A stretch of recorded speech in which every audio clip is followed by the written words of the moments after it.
Magluluto pala ako ng sisig, ayan. Pero bago yan, maliligo muna at magpapaligo ako ng aking aso. Pero bago yan, ito muna, lilinisan ko muna ang baboy na gagawin natin sisig. Ayan, hugasan natin. Bago yun, naghugas po ako ng kamay bago ako naghawak ng baboy. Ayan, hugasan po natin ng maigi. Tulambes na hugas. Tapos after ko nitong hugasan, syempre, hugasan ko pa siya ulit. Lalagay ko muna siya sa ref habang pinapaliguan ko yung aking aso. Hello, ito tapos na ako maligo. Now, kukunin ko na yung baboy sa ref. Ito na, hugasan ko ulit. Ayan. So, habang pinapakuluan ko yung baboy, ayan.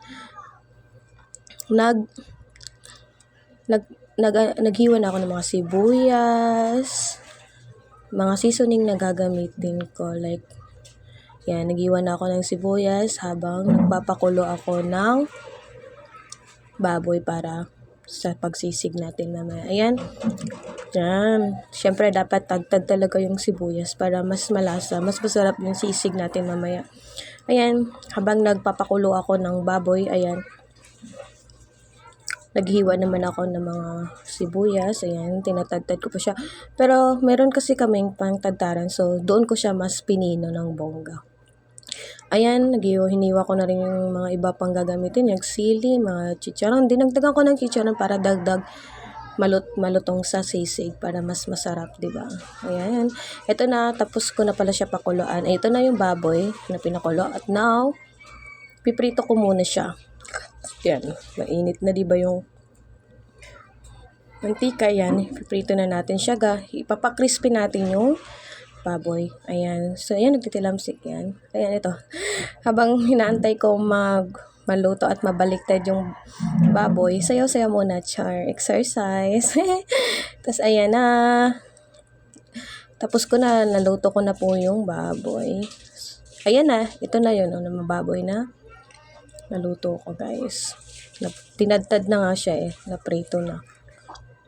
Ayan, so ito na. Magigisa na tayo. Butter.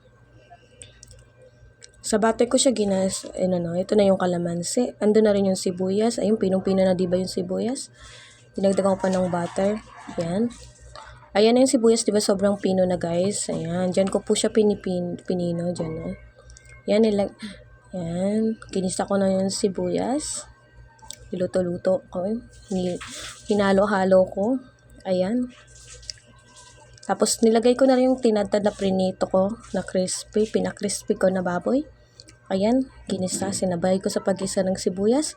Ayan, para hinalo ko pa rin. Yan. Tapos, nilagay ko na rin yung sili para diretso kain na lang later. Diba? Ayan. Diba? Nilagyan ko yan ng asin, ng tubig. Kasi para hindi masyadong tuyot na tuyot. Para hindi agad masunog o matuyot ang Kaya, nilagyan ko na rin ng magic sarap. Siyempre, hindi nawawala yan. Napangpasarap. Ayan. Hinalo, linuto-luto ko muna. Ayan.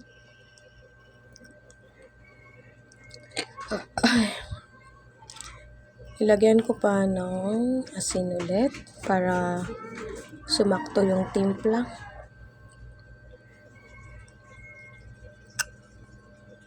Ayan, linuto ko muna siya na yung ko lang. Tapos, ayan, hinalo ko ulit siya.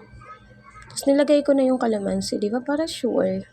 Para kakain na lang talaga later. Ayan, hinalo ko. Hinalo ko muna yung sisig. Tapos, ayan na. Di ba?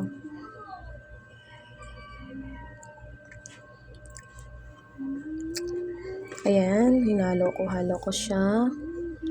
Para maluto ng maayos at pantay ba ang pagkaluto. Maluto din yung mga seasoning na nilagay ko like yung magic sarap. At yan, ito yung egg para mamaya. Kasi lalagyan ko din siya ng egg.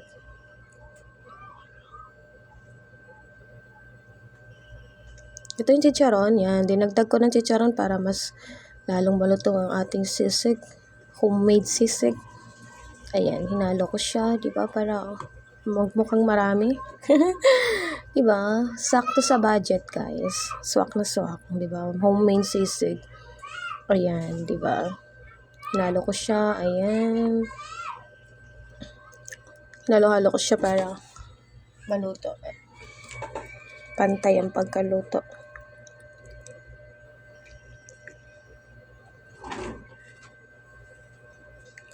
Yan, nantay ko muna. Tapos,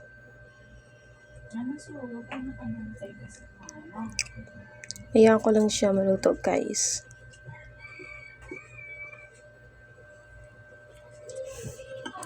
Ayan. Ayan ko muna siya. 1, 2, 3.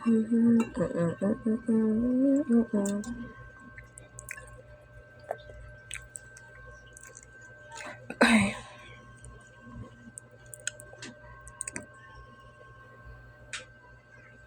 Ayan, di ba? Wala pa rin, guys. Yan.